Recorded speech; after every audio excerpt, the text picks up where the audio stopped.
Hello friends, welcome to my channel. तो फिर आज की वीडियो में हम एक नया प्ले शुरू करने जा रहे हैं जिसका नाम है मृच का टिका। मृच का टिका यानी आप सोच रहे होंगे कि ये कैसा नाम है, इसका मतलब क्या है। तो मैं आपको बता दूं कि ये एक्चुअली एक संस्कृत प्ले है जो कि संस्कृत में लिखी गई थी। तो फिर ये नाम भी संस्कृत में है। संस्कृत नाम मृच का टिका का मतलब होता है लिटिल क्ले काट, मतलब छोटा सा मिट्टी का जो रथ होता है, काट जो रथ जैसा होता है, छोटा सा एक खिलौना आप कह सकते हो, मिट्टी का रथ जिससे बच्चे खेलते हैं। तो फिर इस नाम का मतलब वही है, छोटा सा मिट्टी का रथ। तो फिर ये जो है एक संस्कृत ड्रामा है, प्ले है, जिसको लिखा है शुद्राका ने। शुद्राका एक किंग हुआ करते थे, एक राजा थे। राजा शुद्राका के लिखी हुई ये प्ले है। तो चलिए देर ना करते हुए हम शुरू करते हैं मृच्छकटिका। तो वह सबसे पहले मैं आपको बता दूं कि इस प्ले में बहुत सारे कैरेक्टर्स हैं। तो फिर हो सकता है कि आप बहुत ज़्यादा कंफ्यूज्ड हो जाओ, बहुत ज़्यादा नाम है, बहुत सारे कैरेक्टर्स हैं। सबका रोल में भी किसी का कम है, किसी का ज़्यादा है, लेकिन कैरेक्टर्स बहुत ज़्यादा है। इसलिए मैंने कैरेक्टर्स की सबसे पहले एक लिस्ट बना दी है ताकि आपको अच्छे से समझ आ जाए कि कौन कौन कैरेक्टर्स है और आपको याद रखने में इजी हो। अगर आप नोट करना चाहो तो नोट कर सकते हो टेबल फॉर्म में, तो फिर आपको याद करना इजी होगा। तो सबसे पहले जो कैरेक्टर्स है वो है सूत्रधर और नाटी। तो फिर हमारे जैसा कि प्ले में कभी कभी आपने देखा होगा कि प्ले को कोई एक होस्ट कर रहा होता है या नैरेट कर रहा होता है, बता रहा होता है बीच बीच में। बहुत सारे एक्ट्स होते हैं, बीच बीच में थोड़ा थोड़ा इवेंट कोई बता रहा होता है कि अभी ऐसा हुआ था, फिर ये जगह में ये आए हैं, ये आता है, वगैरह वगैरह, थोड़ा थोड़ा नरेशन होता है। तो फिर यहाँ पे जो नैरेटर है वो है सूत्रधर, जो कि नैरेटर भी है, मैनेजर भी है और डायरेक्टर भी है प्ले का। और जो नाटी है वो है उसकी फीमेल काउंटर पार्ट, मतलब एक लड़का और एक लड़की होस्ट करते हैं। ज़्यादातर हमने देखा होगा कि दो लोग होते हैं, एक लड़का एक लड़की। तो फिर यहाँ पे जो लड़की है वो है नाटी, और वो नाटक कर रही है क्या, सूत्रधर की वाइफ होने का। मतलब वो सच में रियल हस्बैंड वाइफ नहीं है, वो लोग नाटक कर रहे हैं। तो फिर जो सूत्रधर है उसकी वाइफ होने का नाटक कर रही है नाटी। उसके बाद आता है जो मेन कैरेक्टर है प्ले का, यानी कि प्रोटैगनिस्ट या हीरो, आप कुछ भी कह सकते हो, वह है चारुदत्ता। चारुदत्ता एक ब्राह्मण मर्चेंट है, मतलब व्यापारी है जो घूम घूम के व्यापार करता है, उनको कहते हैं मर्चेंट। कहाँ का है, उज्जैनी का है, उज्जैनी शहर का एक व्यापारी है। और यहाँ पे इस स्लाइड में मैंने चारुदत्त से रिलेटेड जितने भी सारे उसके रिलेशंस हैं उनके बारे में लिखा हुआ है। तो फिर सबसे पहला है मैत्रेय, जो कि चारुदत्ता का दोस्त है। रोहसेना चारुदत्ता का बेटा है। धूत चारुदत्ता की वाइफ। रबीला चारुदत्ता की एक मर्चेंट फ्रेंड है, मतलब एक और व्यापारी दोस्त। और वसंत सेना का वो भाई है, मैं आपको बाद में बताऊंगी कि वसंत सेना कौन है। वसंत सेना का भाई है और मर्चेंट फ्रेंड है चारुदत्ता का। वर्धमानका और राधनिका। वर्धमान का लड़का है, राधनी का लड़की है, आपको नाम से पता चल गया होगा। ये दोनों जो है ये चारुदत्ता के नौकर है, उनके उसके घर में काम करते हैं ये दोनों। उसके बाद आई, मैंने कहा था वसंत सेना मैं आपको बताऊंगी। तो वसंत सेना जो है वो हीरोइन है इस नोवेल की, या फिर फीमेल प्रोटैगनिस्ट जो आप बोल सकते हो। चारुदत्ता हीरो है और वसंत सेना हीरोइन है। और वो प्रोफेशनली क्या है, एक बहुत ही ज़्यादा अमीर कोटिशन है। कोटिशन का मतलब होता है दरबार में आपने देखा होगा कभी कभी, राजा की एक फेवरेट ऐसी होती है, कोई एक लड़की होती है जो कि डांस करती है, गाना गाती है, राजा को एंटरटेन करती है। ज़्यादातर की बहुत खूबसूरत होती है, राजा को और सारे दरबारियों को भी एंटरटेन करती है। और एक और से वो एक प्रोस्टिट्यूट भी होती है, क्योंकि वो एंटरटेनमेंट के साथ साथ सेक्सुअल रिलेशनशिप भी मेंटेन करती है। लेकिन ये अलग, दूसरे वालों से अलग है, क्योंकि अक्सर जो कोटेशंस होते हैं वो बहुत ज़्यादा रिच होते हैं, बहुत ज़्यादा अमीर होते हैं। और वो हर किसी के पास नहीं जाते, वो सिर्फ़ और सिर्फ दरबारियों के लिए होते हैं, सिर्फ़ और सिर्फ राजाओं के लिए होते हैं। और इसीलिए उनको बहुत सारा बेनिफिट्स भी मिलता है, जैसे उनकी अपनी दास दासियाँ होती है, उनके अपने नौकर चाकर होते हैं, और बहुत ही ज़्यादा अमीर होती है वो सब। और उन लोगों का एक अलग टाइप का रिस्पेक्ट होता है। रिस्पेक्ट तो आप नहीं कह सकते, आप कह सकते हो कि एक अलग टाइप का ग्लोरी होता है उनका, एक फेम टाइप का, फेमस होती है वो। तो फिर यहाँ पे जो कोटेशन है, हीरोइन है वो है वसंत सेना। ओल्ड लेडी, यहाँ पे नाम नहीं दिया गया है, बस एक बूढ़ी औरत बताया गया है। एक्चुअली यहाँ पे वसंत सेना की माँ को बूढ़ी औरत कहा गया है। वीटा, वीटा वसंत सेना का कोर्टियर है, मतलब उसका दरबारी, मतलब वसंत सेना दरबार में है फिर उसका अपना दरबारी है वीटा। बंधुला, बंधुला मतलब पैरासाइट है। पैरासाइट यहाँ पे क्यों कहा गया है, मतलब वो वसंत सेना के अंडर में काम करता है, उसके दया पे, उसके रहम पे वो जिंदा है। हम कहते हैं ना कभी कभी कंप्लीटली किसी और के ऊपर डिपेंड, किसी की दया के ऊपर हम डिपेंडेंट रहते हैं, कुछ लोग ऐसे होते हैं, तो फिर उनको पैरासाइट बोलते हैं। तो वो कम्प्लीटली पैरासाइट है वसंत सेना का, और वो उसका कुछ खुद का कुछ नहीं है, वो पूरा पूरा डिपेंडेंट है वसंत सेना के ऊपर। कर्णपूरक और मदनिका, ये दोनों वसंत सेना के सर्वेंट है। जैसा कि मैंने कहा था कोटेशंस के अपने दास दासियाँ भी होती है, तो फिर ये दोनों उनकी उसकी नौकर है। और कुंभलिका और मेड जो है अटेंडेंट है। सर्वेंट और अटेंडेंट पे फ़र्क होता है। सर्वेंट होता है नौकर और अटेंडेंट होता है दास या दासी। नौकर जो है किसी फिक्स्ड सैलरी के लिए, एक पर्टिकुलर सैलरी के लिए उनका काम भी फिक्स्ड होता है, उनका समय भी फिक्स्ड होता है कि हाँ वो लोग इतना टाइम काम करेंगे, इतनी सैलरी के लिए इतना ही काम करेंगे। लेकिन जो अटेंडेंट होते हैं वो क्या होते हैं, वो हमेशा अपने मालिक के साथ रहते हैं। मालिक जहाँ भी जाएगा अक्सर अटेंडेंट लोग उनके पीछे पीछे ही रहते हैं, उनके सेवक होते हैं।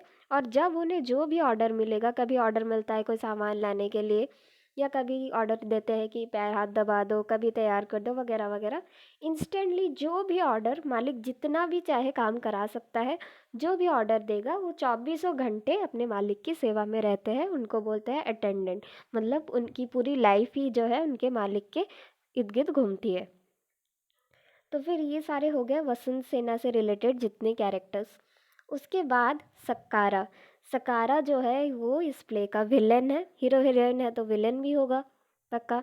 तो इसमें विलन है सकारा, और वो ब्रदर इन लॉ है, मतलब जो किंग है उज्जैनी के, जो राजा है, उन उनका ये ब्रदर इन लॉ है, मतलब उनकी वाइफ का, उनकी पत्नी का भाई, मतलब राजा इसके जीजू होंगे। फिर आता है स्थवारका, स्थवारका सकारा का सर्वेंट है, तो वो भी ब्रदर इन लॉ है, राजा का पत्नी का भाई है, तो फिर इसका भी तो अपना सर्वेंट होगा, इसका अपना नौकर होगा, तो उसका नौकर है स्थवारका। और विटा इसका एक दोस्त है। फिर आता है मथुरा, मथुरा जो है वो एक कीपर है of a gambling den. Gamblers, आपको पता है गैम्बलिंग क्या होता है। गैम्बलिंग में जो पैसा लगाता है, पैसा लगा के जो जीता वो सारा पैसा ले जाता है, और जो हार जाता है वो सारा लॉस कर जाता है। जैसे जुआ टाइप का होता है, दोनों साइड, या जितने लोग खेल रहे हैं पैसा लगाते हैं, फिर गेम खेलते हैं, जो जीता सारा पैसा उसका, जो हारा उसका सारा लॉस। तो फिर ऐसा ही एक जुआ खेलने का इलाका है, जुआ खेलने की जगह है, उसका जो मालिक है, उसका जो मैनेजर है वो है मथुरा। संवाहक, शैम्पुअर, शैम्पुअर का मतलब भी जुआरी को बोलते हैं। वो भी एक गैम्बलर है, वो जुआ खेलता था, लेकिन बाद में वो जुआ वगैरह खेलना छोड़ के एक बुद्धिस्ट सन्यासी बन जाता है, मॉन्क बन जाता है। फिर आता है सर्विला का, सर्विला का एक ब्राह्मीण एडवेंचरर है, मतलब जो लोग एडवेंचर करना पसंद करते हैं, आप समझ गया होंगे, घूमना फिरना, इधर उधर कभी एक जगह में रहते नहीं वो लोग ज़्यादातर। और मदनिका का लवर, मदनिका आपको याद होगा वो वसंत सेना की एक मेड का नाम है मदनिका, तो फिर वो मदनिका से सर्विला का प्यार करता था। उसके बाद आता है आर्या का, आर्या का एक कावहर्ड है, मतलब जो गाय को पालते हैं और गाय के सामान को बेच के अपनी रोजी रोटी कमाते हैं, तो फिर वो एक कावहर्ड है, गाय चराने जाता है। और एक एस्ट्रोलॉजर ने ऐसा भविष्यवाणी किया होता है कि ये भविष्य में जाके आर्या का, उज्जैनी का जो है राजा बन जाएगा। उसके बाद आता है सुधाना का, beetle of the law court.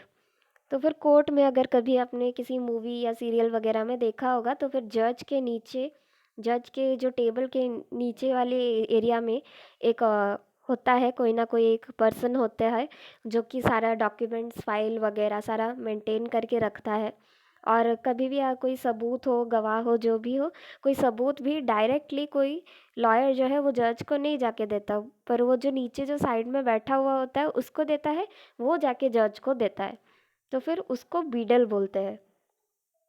उसके बाद आता है पालका। पालका उज्जैनी का राजा है, राजा पालका। दरदुरा का एक गैम्बलर है, ये भी गैम्बलिंग करता है, मतलब जुआ खेलता है। धुतकारा एक गेमिस्टर है। गेमिस्टर क्या होता है कि जो लोग बहुत सारे गेम्स, कॉम्पिटिटिव गेम्स वगैरह खेलते हैं और उन गेम्स में जीतते हैं, जीत के इनाम में उनको पैसा मिलता है। लेकिन गैम्बलर और गेमिस्टर में डिफरेंस है, आप कंफ्यूज मत करना। गैम्बलर लोग क्या करते हैं, वो लोग पैसा लगाते हैं, पैसा लगाते हैं और फिर जो जीतता है वो बाकी सारे जो लोग हार गए सबका पैसा ले जाता है। लेकिन यहाँ पे ऐसा नहीं है। यहाँ पे कोई जो गेमिस्टर लोग होते हैं, इन लोगों का कंपटीशन होता है, जैसे कि हम सिंगिंग कंपटीशन हो, डांसिंग कंपटीशन हो, कोई टैलेंट रिलेटेड होता है, ये लोग अपना टैलेंट दिखाते हैं, कोई पैसा वैसा नहीं लगाते और इनके टैलेंट के बेसिस में इनाम में इनको पैसे मिलते हैं। जैसे कि हमारे नॉर्मल वर्ल्ड कप वगैरह में भी जीतने पे पैसे मिलते हैं, वैसे ही इनको गेमिस्टर बोलते हैं। तो धुतकारा एक गेमिस्टर है यहाँ पे। उसके बाद आता है सृष्टिहीन एंड कायस्थ। ये लोग एसेसर्स है। अहिंता और गोहा चंडालस। चंडालस का मतलब ये है कि जो लोग फांसी के लिए, जब किसी को फांसी दी जाती है तो फिर जो लेकर जाते हैं ना, जो भी मुजरिम हो उसको कोई लोग लेकर जाते हैं फांसी के फंदे तक, उसको फांसी के फंदे में चढ़ाते हैं, तो फिर उनको बोलते हैं चंडालस बोलते हैं। तो यहाँ पे अहिंता और गोहा भी चंडालस है। तो फिर जैसा कि मैंने कहा था, ओरिजिनली प्ले संस्कृत में लिखी हुई थी और कहते हैं कि इसे राजा शूद्रका ने लिखा हुआ था, लेकिन एक्चुअली उस राजा का नाम शूद्रका नहीं था। उसका रियल नाम क्या है, असली राजा कौन है, ये आज तक कोई भी पता नहीं कर पाया है। बहुत सारे लोग बहुत डिफरेंट डिफरेंट चीज़ें बोलते हैं। कोई कोई बोलते हैं कि कन्नौज के राजा ने लिखा था, कोई कोई बोलते हैं कि विक्रमादित्य ने लिखा था। तो ऐसी बहुत सारी कंट्रोवर्सीज़ है, पर आज तक किसी भी चीज़ का प्रूफ नहीं मिला है। और किताब में जो है शूद्रा का नाम है, कहा जाता है कि शूद्रा का नाम एक पेन नेम है। जैसे कि बहुत सारे राइटर्स अपना रियल नाम नहीं लिखते, नीचे एक पेन नेम लिखते हैं, एक छोटा नाम लिखते हैं, जो कि उनकी आइडेंटिटी बन जाती है। अपनी रियल आइडेंटिटी छुपाने के लिए ज़्यादातर राइटर लोग ऐसा करते हैं। जिन लोगों को मतलब कोई प्रॉब्लम होता है, अपना राइटिंग आइडेंटिटी रिवील नहीं कर सकते, वो लोग ऐसा करते हैं। तो ये पेन नेम है शूद्रा का, लेकिन ये शूद्रा का एक्चुअली कौन राजा है ये किसी को नहीं पता। उसके बाद आता है प्रोलॉग। तो फिर एक्ट शुरू होने से पहले इस प्ले में एक प्रोलॉग है। प्रोलॉग में क्या होता है, ये एक तरह का इंट्रोडक्शन है। प्रोलॉग इंट्रोडक्शन होता है। तो मैं सबसे एक इम्पॉर्टेंट चीज़ आपको बता दूं कि ये जो प्ले है, ये इसका जो रूल्स एंड रेगुलेशंस है, जो फॉर्मेट इसमें यूज़ किया गया है, वो फॉर्मेट भारतीय नाट्य शास्त्र किताब से लिया गया है, जो कि भारत मुनि द्वारा लिखी गई है। भारतीय नाट्य शास्त्र जो किताब है, उसमें हमारे Indian form of literature, Indian literature के बारे में A to Z सारा डिटेल लिखा हुआ है। और लिटरेचर से रिलेटेड जो कुछ भी है, ड्रामा, प्रोज, पोइट्री, हर चीज़ के बारे में उसमें बहुत अच्छे से डिस्क्राइब किया गया है, और जो कि एक ऋषि, भारत मुनि नाम के एक ऋषि ने उसे लिखा हुआ था।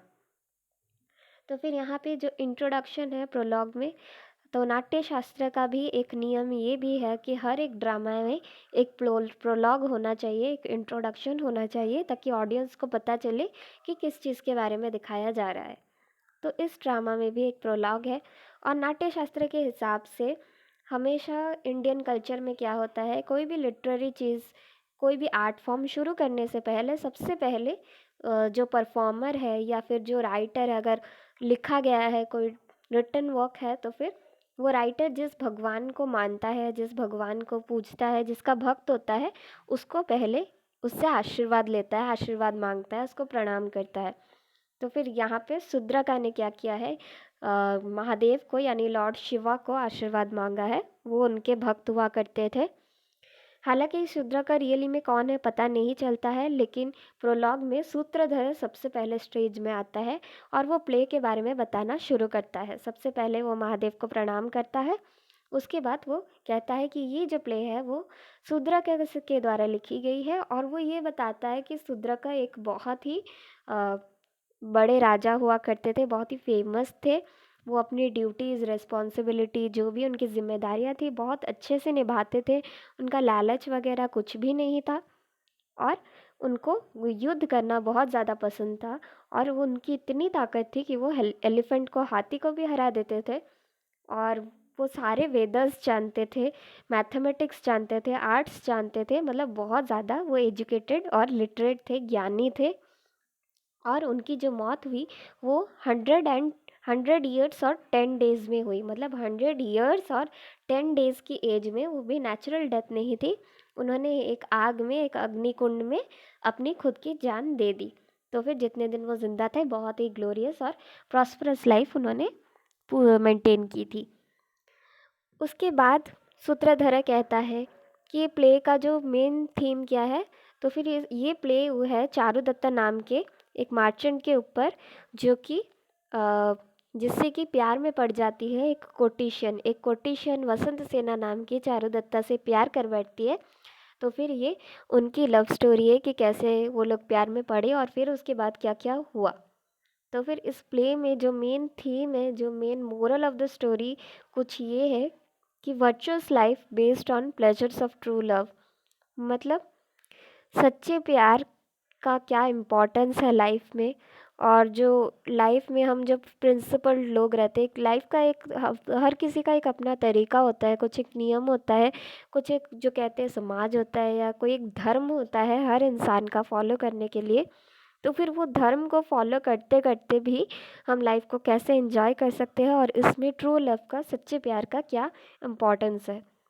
करप्ट लीगल प्रोसीड्यूर, मतलब जो लीगल प्रोसीजर, यहाँ पे तो पार्लियामेंट वगैरह नहीं है, राजा महाराजा का टाइम है। तो फिर क्या होगा, राजा होगा, दरबार होगा, दरबार में सैनिक वगैरह होंगे, यही लोग हैं। तो फिर यहाँ पे जो भी सिस्टम है दरबार का, उसमें भी करप्शन है। मतलब करप्शन अभी का टाइम का नहीं है, तभी भी हुआ करता था। इससे ये साफ पता चल जाता है, क्योंकि लालच तो हमेशा रहेगा लोगों को, तो करप्शन भी रहेगा। वर्किंग ऑफ डेस्टिनी, डेस्टिनी मतलब फेट, हमारी किस्मत। वो कहते हैं ना, अल्टीमेटली वही होता है जो हमारी किस्मत में लिखा होता है। हम चाहे इंसान जितना हाथ पैर मार ले, अगर किस्मत में नहीं हुआ तो नहीं मिलेगा। तो यहाँ पे भी वही चीज़ है, वर्किंग ऑफ डेस्टिनी। मतलब डेस्टिनी का मतलब जो हमारा होता है, लक्ष्य होता है। तो फिर घूम फिर के हम हमारे लिए जो कुछ भी है, हम उसी लक्ष्य पे जाके पहुँचेंगे।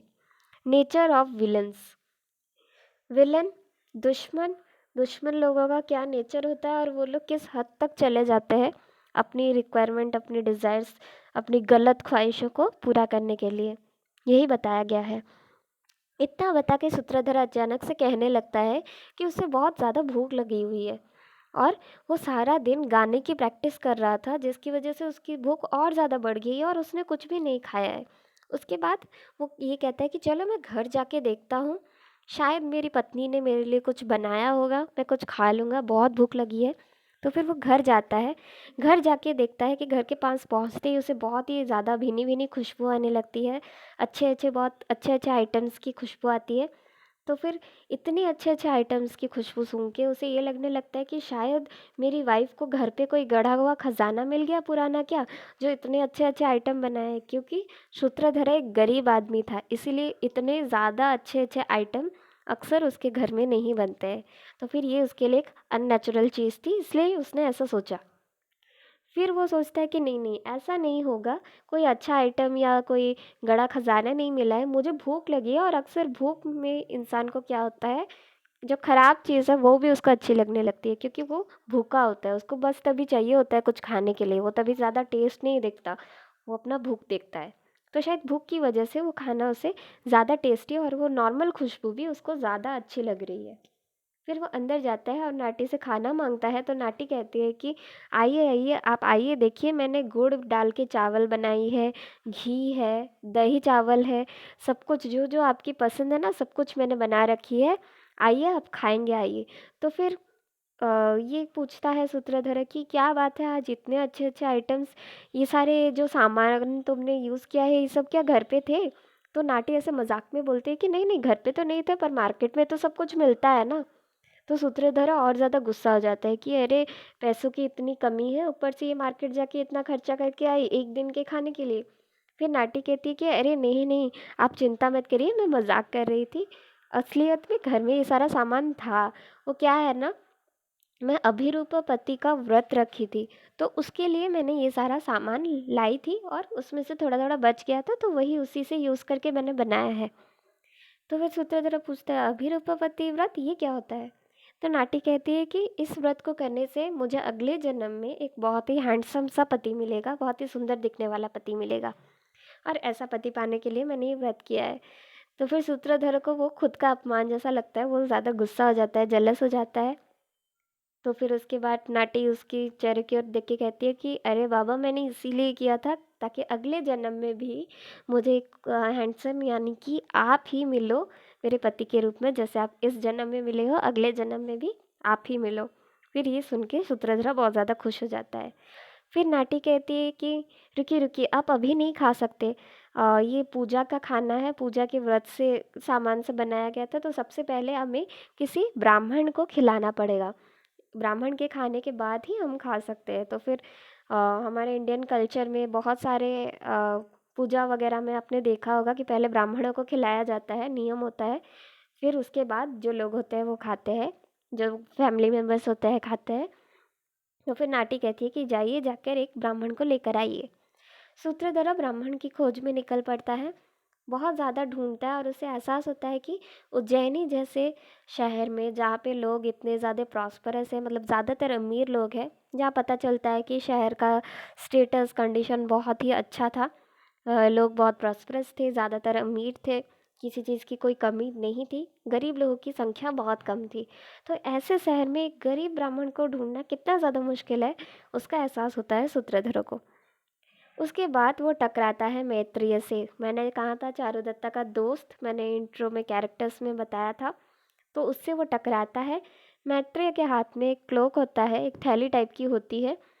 तो फिर वो मैत्रेय भी एक ब्राह्मण है, इसीलिए उसे वो बुलाता है कि आओ आप हमारे घर पे खाओ, लेकिन सूत्रधर के बार बार बुलाने पर, रिक्वेस्ट करने पर भी मैत्रेय बार बार रिपीटेडली मना करता है कि नहीं मैं नहीं आ सकता, मुझे इम्पोर्टेंट काम है करके वो वहाँ से चला जाता है। उसके बाद सूत्रधर फिर से निकल पड़ता है किसी और ब्राह्मण की खोज में। बस यहीं पे प्रोलॉग ख़त्म होता है और आज की वीडियो में यहीं पे ख़त्म करना चाहूँगी।